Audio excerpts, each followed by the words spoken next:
దాని ప్రకారం రాష్ట్రపతికి మాత్రమే ఉంటది ప్రాసిక్యూషన్. కానీ వీళ్ళకి కూడా ఒత్తిడి ఇది ఎలా సాధ్యం చేశారు అనేది కూడా ఆయన అంటే భవిష్యత్తులో చాలా మార్పులు రావాలి అంటే న్యాయమూర్తులు మరి వాళ్ళు ఏం చేస్తారు, వాళ్ళకున్న విశేష అధికారులు వాడేస్తున్నారు తీర్పుల ద్వారా.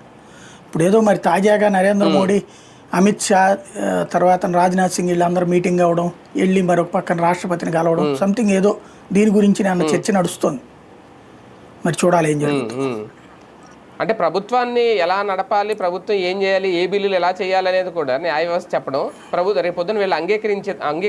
విశేషం ఏంటంటే ఇప్పుడు తమిళనాడు దాంట్లో తీర్పు ఇచ్చింది, శాసనసభ చేసినటువంటి తీర్మానాన్ని ఆపే అధికారం లేదు అని. కానీ రాజ్యాంగం ఏం రాసింది, గవర్నర్ దాన్ని తిప్పి పంపించవచ్చు.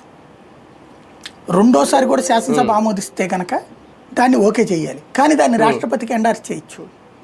రాజ్యాంగ విరుద్ధంగా ఉందంటే రాష్ట్రపతి ఆపేయచ్చు. అప్పుడు వీళ్ళు సుప్రీంకోర్టును అప్రోచ్ అవ్వాలి.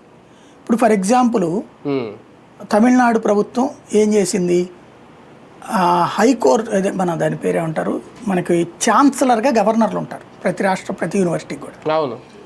కేరళ ప్రభుత్వం ఆ మధ్యన ఛాన్సలర్గా గవర్నర్కు ఉన్న అధికారాలు తీసేసి ముఖ్యమంత్రికి పెట్టుకుంది. పెడితే దాని మీదన కోర్టుకు వేశారు గవర్నర్. గవర్నర్ కొట్టేశారు. కొట్టేస్తే ఆ తీర్మానాన్ని